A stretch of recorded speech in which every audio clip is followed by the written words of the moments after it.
আমরা হবিগঞ্জের কৃতি সন্তানগণ আজকে সিলেটের মাটিতে সুস্বাগতম।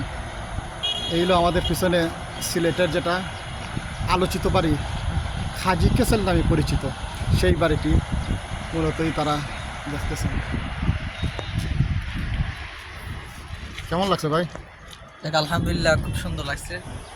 আমরা আজকে আল আম জামিয়ার মধ্যে আমাদের হবিগঞ্জের কৃতি সন্তান এই সিলেটের জমিনের মধ্যে, সিলেটের ভূমির মধ্যে এত বড় মাদ্রাসার মধ্যে উনি দায়িত্বে আছেন। খুবই আমরা গর্ববোধ করি যে আমাদের হবিগঞ্জের সন্তান এই সিলেটের জমিনের মধ্যে, সিলেটের ভূমির মধ্যে এত বড় মাদ্রাসার মধ্যে দায়িত্বে আছেন। যাক আলহামদুলিল্লাহ, শুক্রিয়া। চালাউকা যাক, আমরা এসেছিলাম আজকে সিলেটের মধ্যে, আমরা হবিগঞ্জ থেকে আসছি। আমাদের কৃতি সন্তান, হবিগঞ্জের সন্তান এই সিলেটের আল আমিন জামিয়া বড় এক মাদ্রাসার মধ্যে এসেছি মেহমান হিসেবে। যাক আলহামদুলিল্লাহ, হুজুরের আপ্যায়নে আমরা অনেক খুশি। যাক আমরা একটাই গর্ববোধ করি যে আমাদের হবিগঞ্জের কৃতি সন্তান। যাক আজকে দেখলাম হুজুরের মাদ্রাসা ঘুরে দেখলাম, খুবই ভালো লাগলো।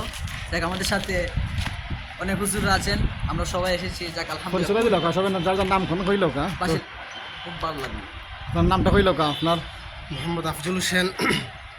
মোহাম্মদ আফজল হুসাইন রিপন। তারপরে জামিল আহমদ। আরে তান্ডা একটু সামনে আনো কাতে। ওকে ওকে, মোহাম্মদ মাহমুদুল হাসান। যাক মাশাল্লাহ, সবাই ধন্যবাদ। মাঝে মাঝে ভাই বেড়াইতে আসবেন ইনশাল্লাহ। ওকে, সালাম আলাইকুম।